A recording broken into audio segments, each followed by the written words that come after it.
Ameriketako mendiarkaitzetan, John Brown izeneko indiar txiki bat. John Brown bere tribuarekin bizi zen. Bai? Halako egun batean, bere zaldia hartuta, urruneko ibai batera heldu zen. Bertan behitu, txalupa eder bat zegoen, eta bere buruari zera galdetu zion. Nora ote doa ibai hau? Ez dakigu.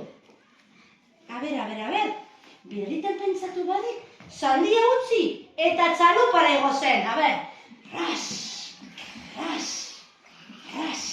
bai? Oso ondo.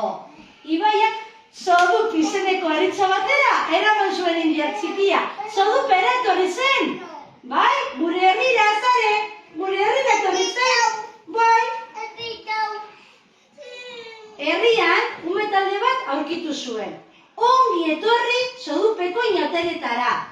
Zer dira inauteriak? Galdetu zuen Jonek. Inauteretan mozorrotu egiten gara. Arropa zaharra jantzi, aurpegian margosten ditugu, eta dantza egiten dugu kalean. Bai, John Brownek lagun handiak egin zituen Zodupen, eta errezkero urtero jaisten da inauterietara. Abestuko dugu? Bai, John Brown, indio txiki bat zen John